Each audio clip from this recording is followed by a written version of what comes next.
Ito na yung project ko na two-story residential. Ngayon ko lang na-upload kasi medyo na busy sa trabaho. So, kung mapapansin nyo, nakailibig tayo ng 0.60 o 70 cm from the natural ground. Three-step ako. Ngayon, ito na. Almost done na yung structural. So, ginagawa ko na lang ngayon, pati yung stair. Ito na. Nabuhusan na rin. Ito yung sa ground floor, yung common toilet. Yung TNB natin. Kasama sa contract natin dito from A to Z. Pag sinabing A to Z, kasama na rin yung finishing niya. Ito yung location ng stair. Kung napapansin nyo, hindi pa siya na-install. Medyo inedit-edit ko lang kasi yung video. Dito yung location ng stair. Yan. Kung mapapansin nyo, may mga cocolamber. Yan kasi mga forma na ginamit ko. Tsaka yung phenolic, mas madali kasing gamitin. Paakyat sa taas, yung L-type kasi, yung stair kasi natin is L-type. Yan, paakyat sa taas. Ngayon may roofing na yan.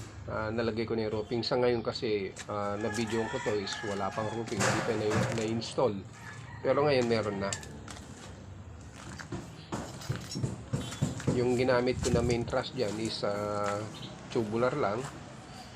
Tsaka yung purlins nya is 2x2. Mas maigi kasi at mas matibay kumpara sa C-purlins. Ewan ko lang sa experience ko lang, mas gusto kong ginagamit yung 2x2 kesa sa C-purlins. Ito na yung mga room.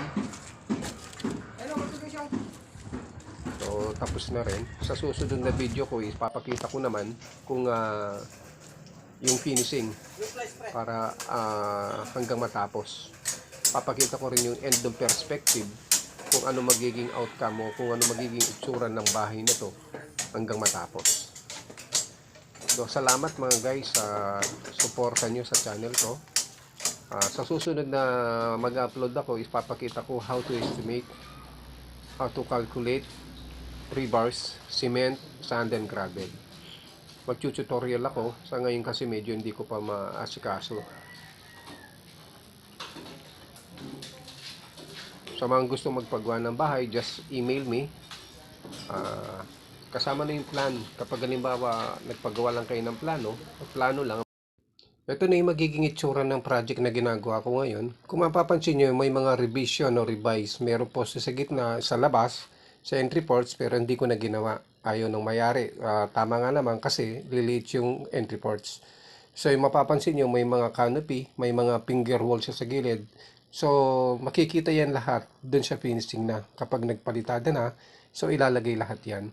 So kung ano makikita nyo dito sa plano, so sa perspective, yun ang makikita nyo kapag natapos ang project. Yung mga gustong magpagawa, pre-estimate tayo. So kung papagawa lang kayo ng plano, so plano lang.